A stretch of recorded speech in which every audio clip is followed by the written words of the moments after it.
This is Dr. Peter Breggin, and this is another in my Simple Truths about psychiatry.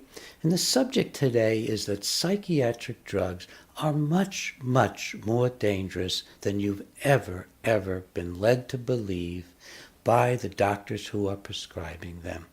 I genuinely believe that if most people knew how dangerous the psychiatric drugs really were, most people would never start on them.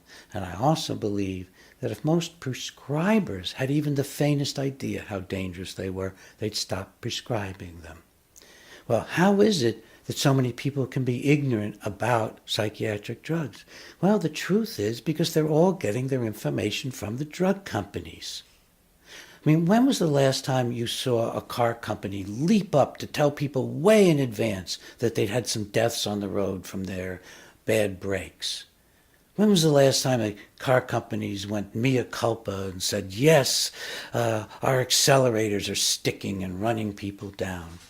Well, I can tell you the drug companies are even worse. They go to all kinds of extremes to avoid letting you know and letting your doctor know how dangerous the drugs are. I know this because I've been a medical expert in dozens of lawsuits against drug companies. I've looked inside drug companies and seen what they're really doing. I was appointed by a court in Indiana to be the scientific expert for over 150 lawsuits against Eli Lilly, suits alleging that the drug Prozac had caused violence, suicide, mayhem, mania, and psychosis. So I know what goes inside. I know as much as anyone about how dangerous the drugs are. So let me just give you a little brief outline of material you can find in the first half of my book, Psychiatric Drug Withdrawal. Obviously, the second half is intended to help you come off psychiatric drugs because it can be very dangerous to come off drugs. It's dangerous and sometimes more than starting the drugs. Let's take a look at the stimulants that you may be taking as a college student or as a parent that you may be giving to your children. Follow-up studies on people who were started on stimulants as children show that they have shrinkage of brain tissue, measurable on brain scans. They have reduced height and weight. They're being incarcerated more often than other people. They're going to mental hospitals more often. Their suicide rate is increased. Every single one of these facts documented by follow-up studies of what happens to you if you get started on stimulants. And one particularly well-done study, the rate of cocaine abuse is greater when you become a young man or woman if you've been put on stimulants as a child. That's because the stimulant drugs such as Ritalin and Concerta and Adderall and Dexedrine, they're so similar to cocaine in their effects. All right, let's look at another group, the sedative, sleeping pills that you're taking like Sonata and Ambien, any one of the prescription sedatives used for sleep. We now got 2 or more good studies showing they shorten lifespan. You can Google them. You can Google practically anything I'm telling you, but you'll get more accurate and direct data from psychiatric drug withdrawal.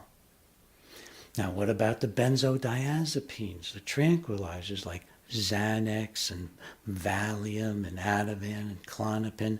They're very addictive. You know that people taking Xanax in controlled clinical trials, after a mere 6 weeks, a large percentage can't get off. After a mere 6 weeks, they become addicts to Xanax. Great for the drug business, great for your psychiatrist or prescriber who just wants to write prescriptions. Terrible for you. These drugs now, several studies show, like Xanax and Ativan, they're causing shrinkage of the brain too.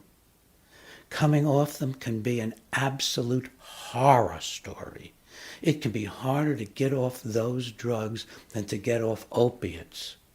They leave people who try to come off of them with horrendous insomnia, horrendous anxiety, aches and pains in their body, such pain in their feet that they can't stand up, that it's just too much pain, weird feelings throughout their body, and then the realization as they come off that their minds aren't working as well, that they have memory loss for the past and have more trouble learning.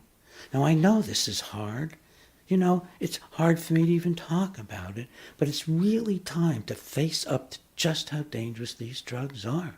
So we've looked at the stimulants and the sleeping pills and the benzos. Now the antipsychotic drugs, which are not really antipsychotic drugs, they're just lobotomizing drugs that are being given to some people for sleep, like Seroquel is being given to people for sleep, and Abilify and Latuda and Risperdal and Zyprexa. All of these drugs are very damaging to the brain. They virtually wreck a part of the brain called the basal ganglia. They cause a dreadful disorder, tardive dyskinesia. I've done a whole Simple Truth video about tardive dyskinesia. They're shortening the lifespan. We have evidence that people who are put on a lifetime dose of these antipsychotic drugs for whatever reason, whether it's to help you sleep at night or because that you're hallucinating and have a lot of problems, 20 years shortened lifespan. And we know some of the ways the lifespan's being shortened, because especially these newer antipsychotics, so-called second generation or atypical antipsychotics, they're even worse than the older ones in causing a metabolic syndrome. People get obese, they get diabetes, they get pancreatitis, they get elevated cholesterol, blood pressure is off. And then, since the drugs also cause heart arrhythmias and in combination with other drugs do even more cardiovascular damage, that's one of the ways in which people are having shortened lifespan on these drugs. The mood stabilizers, so-called, which are just emotionally flattening drugs. Most of them were originally anti-seizure drugs. The one we've studied for the longest time is lithium. If you stay on lithium for a lifetime, like your doctor tells you to, you're at grave risk of severe mental problems in the form of memory difficulties, learning new materials, conducting your affairs like you have your whole life. None of these drugs are good for your brain. All of these drugs are bad for your brain, and it shouldn't be any surprise. These drugs are producing multiple biochemical imbalances in brains that don't have any biochemical imbalance until a physician or prescriber puts you on the drug.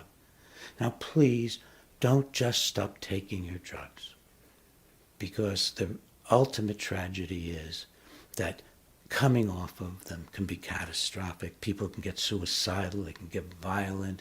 Some of the drugs, you can get seizures. Some of the drugs can drop your blood pressure if you're coming off. So, get good information. I put everything I know about it in psychiatric drug withdrawal. Get good information. Get some good clinical supervision. Work with your family or friends. The shorter time you're on psychiatric drugs almost certainly means that you'll have a better quality of life.